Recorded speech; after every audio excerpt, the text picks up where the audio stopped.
Now the chair for this session, honorable speakers, members of parliament, and dear colleagues and friends. It is an honor for me to address this august assembly for the first time in my capacity as the Speaker of the National Assembly of the United Republic of Tanzania.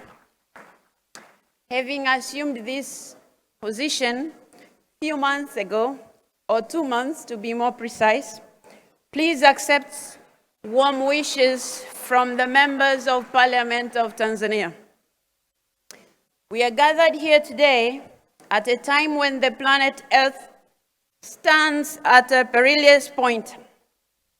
This August Assembly comes just a few months after the critical meeting of COP26 in Glasgow.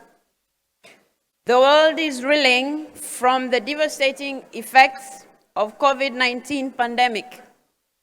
All these come in the backdrop of the climate crisis that has spared no part of the globe.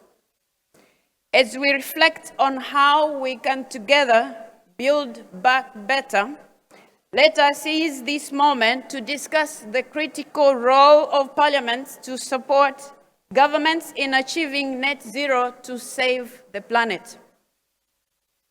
Madam Chair, honorable speakers, members of parliament, dear colleagues and friends.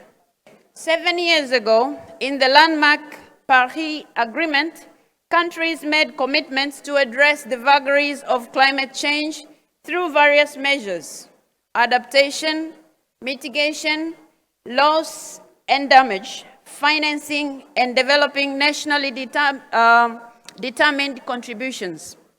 Since then, some milestones have been achieved.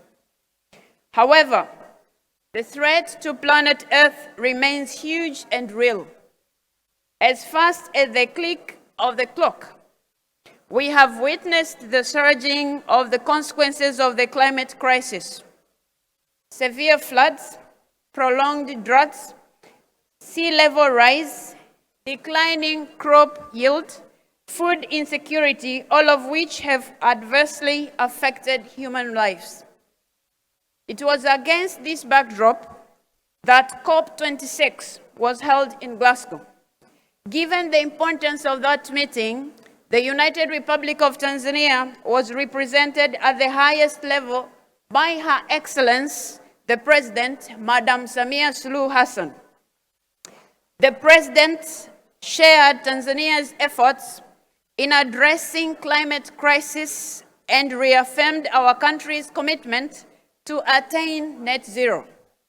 Speaking to the urgency of the matter, President Samia Suluhu Hassan called on other world leaders to take action without any further delay.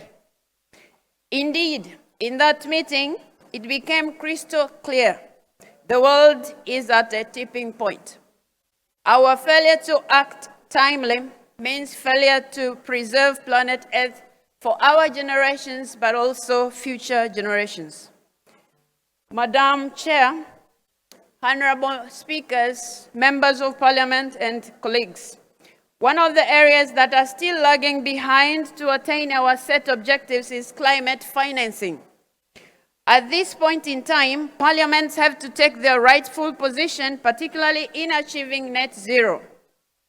Priority has to be given to support enactment of budgets that aim at curbing greenhouse gas emissions.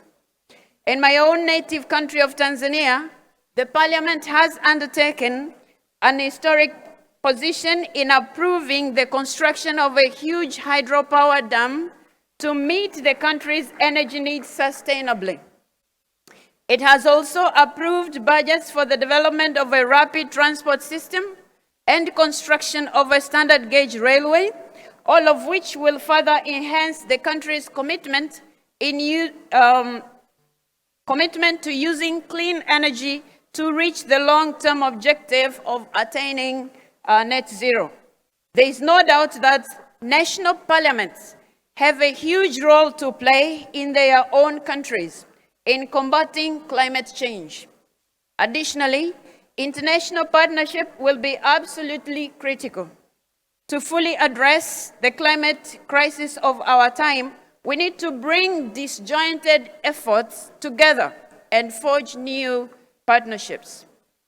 In our unity, Parliament should support governments to fulfill their targets and goals of the 2030 Agenda to combat climate change and its impact. In particular, we have to urge in one voice developed countries to keep their promise of providing $100 billion per year for climate action by 2023, a goal that could not be fulfilled by 2020. Madam Chair, honorable speakers, dear friends, at this juncture, I would like to call on all parliaments to fully exercise our oversight role in ensuring that our governments meet their commitment of addressing climate change by providing sustainable solutions. Getting to net zero can be done. Our father of the nation, Julius Nyerere, affectionately called Mwalimu, a Swahili word for teacher, always inspired us with the words, "It can be done, play your part." I am happy to be his voice today to motivate this August Assembly by saying, "It can be done, let us play our part." I thank you for your attention.